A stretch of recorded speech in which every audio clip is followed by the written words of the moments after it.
Aswaraopeta Peddavagu project ముంపు ప్రాంతాల్లో పర్యటించిన అధికారుల అలసత్వం వల్లే పెద్దవాగు ప్రాజెక్టు గండి.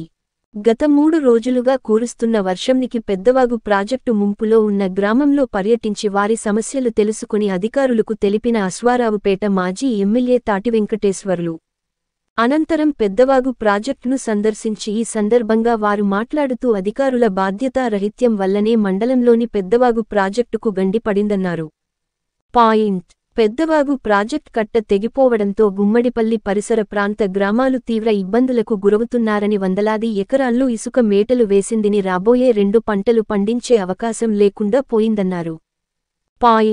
1982లో అప్పటి ముఖ్యమంత్రి జలగం వెంగళరావు గారు ఈ ప్రాజెక్టు నిర్మించారు అన్నారు. పెద్దవాగు ప్రాజెక్టులో 16,000 ఎకరాల ఆయకట్టు సాగవుతుంది. అందులో తెలంగాణ పరిధిలో 2,400 మిగతా ఆయకట్టు మొత్తం ఆంధ్రాలో ఉండడం వాళ్ళ ఇరు రాష్ట్ర ప్రభుత్వాలు చొరవ తీసుకుని వెంటనే ప్రాజెక్టు మరమ్మతులు చేపట్టాలని కోరారు. పంట మరియు గొర్రెలు, మేకలు, పశువులు నష్టపోయిన వారికి తక్షణమే నష్టపరిహారం అందించాలని, ప్రాజెక్టు గండి పడటంతో ఈ ప్రాంత ప్రజలు పంట పండించే ఆదరువు కోల్పోయారు కనుక వారికి ఉపాధి కల్పించాలని ప్రభుత్వాన్ని డిమాండ్ చేశారు. ఈ కార్యక్రమంలో మాజీ జడ్పీటీసీ అంకిత మల్లికార్జునరావు గారు, పుట్టరాజులు గారు, కాసాని చంద్రమోహన్ గారు, సంపూర్ణ గారు, మోటూరు మోహన్ గారు తదితర ముఖ్య నాయకులు పాల్గొన్నారు.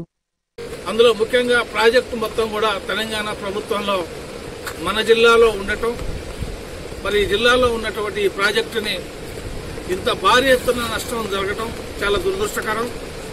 నేను 1999లో బూర్గంపాడు ఎమ్మెల్యేగా ఉన్నప్పుడు నా పరిధిలో ఆనాడు మరి మేడిపల్లి, గుల్లవాయి, మాధవరం మరి అనేక మారుమూల గ్రామాల్లో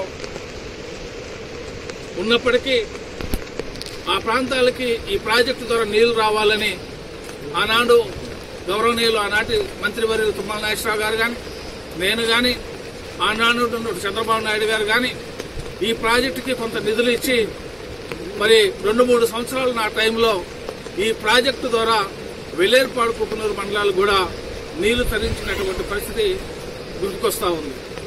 ఈనాడు చూసినట్లయితే మరి గత పాలకుల్లో మా సైతం కూడా కొంత నిర్లక్ష్యం ఉన్నప్పుడు కూడా, నేను కూడా అశ్వారావుపేట నియోజకవర్గం ఎమ్మెల్యేగా ఉన్నప్పుడు కూడా ఈ ప్రాజెక్టుకి కొంత నిధులు తీసుకొచ్చి కాలువలు బాగు చేసుకోవడం, అలాగే ఇవాళ ఇక్కడ ఉన్నటువంటి షట్టర్లు ఏదైతే ఇవాళ షట్టర్లు లెగలేకపోవటం వల్ల, సమయానికి అయ్యి ఎత్తకపోవటం వల్ల తీవ్రమైనటువంటి నష్టం జరిగింది. మరి ఈ నష్టం ఎవరు భరాయించాలి? ఎవరు చేసినటువంటి ఈ పాపం అంటే ఇక్కడ ఉన్నటువంటి రైతులందరూ కూడా ఒకటే మాట అంటూ ఉన్నారు, ఇక్కడ అధికారుల నిర్లక్ష్యం, దీని మీద ఉన్నటువంటి పర్యవేక్షణ లేదు. ఏఈలు లేరు, డిఈలు లేరు, ఎస్సీలు లేరు, లష్కర్లు లేరు. వాళ్ళు ఉన్నా కూడా వాళ్ళకి ప్రభుత్వం కూడా సరైనటువంటి వేతనాలు ఇవ్వకపోవటం వల్ల కూడా కొంత నిర్లక్ష్యం వల్ల ఈరోజు ఈ ప్రాజెక్టు భారీ నష్టం జరిగింది.